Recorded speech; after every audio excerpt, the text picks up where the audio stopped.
Hello, and thank you for watching Direct Systems tutorials.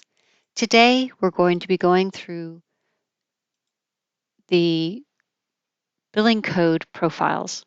So you would go, in order to set them up, you would go to File, Build Charges Profiles, and then choose Billing Code Profiles. And as you can see, we have one created here. If you wanted to create a new one, you just click on Insert. We're just going to click on Edit for the purposes of this video. When you are inserting a new one, you'll have the choice of setting it to a particular AR account, and that is not changeable after you've done that. As you can see, it's grayed out here, but the rest of it is all changeable. And so you would then select the service that it's associated with. You can choose Include All Services, and then you would name the billing profile however you want to make it known in the list when you're on an invoice. So it might even have a particular customer's name because it's always used for that particular customer.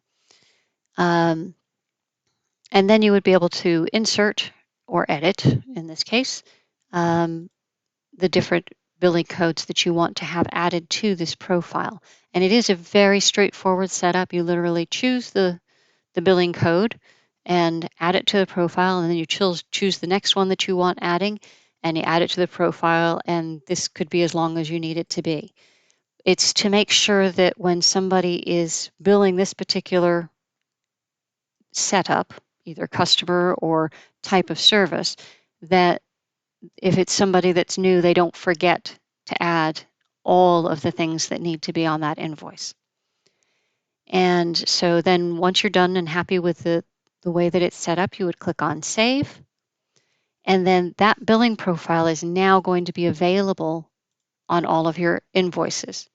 So if you go to an invoice, and we'll just create an invoice here, you'll see the Build from Profile button in the lower right here. Click on that.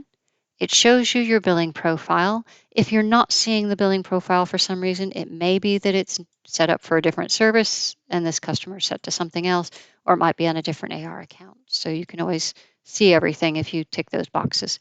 But if you have it set up for a specific customer, you probably would see it automatically straight away. Then once you select that billing profile, that's where it becomes almost automated, because it says that, okay, this is where we want to enter this. And in this case, I happen to know that in order for us to do this, we need to enter the gross amount.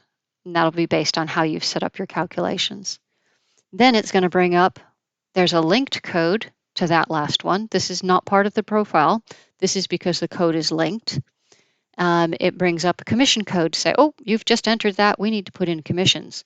And so it wants you to enter however you've got the calculation set up, and then enter the person that that's going to go to, the information agent, and then save. Now this billing code is the second one on the billing profile. The reason why it's coming up is because of the billing profile, not because of any linking. And so in this case, we just need to go, oh, it's a flat amount. Okay, we need to just enter the flat amount there. And that one happens to be linked to its own commission, as normally things would be. And so here we want to enter the person that that's attributable to. Oop, and I forgot to put in the rate. So,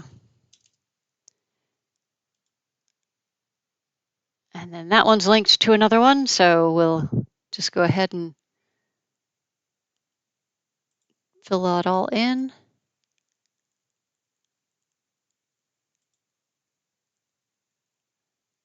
And it looks like we've got it linked to itself. So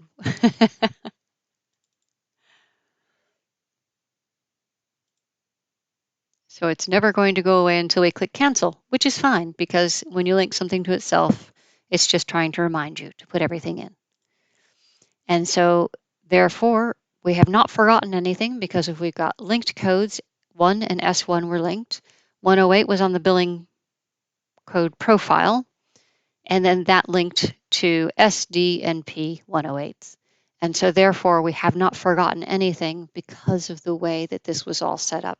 And when I was done, I canceled because I knew that the rest of that was not necessary. So I hope that's been helpful today. If you have any suggestions for any videos in the future, please do get in touch. We'd be happy to make them for you. Have a lovely day. Bye.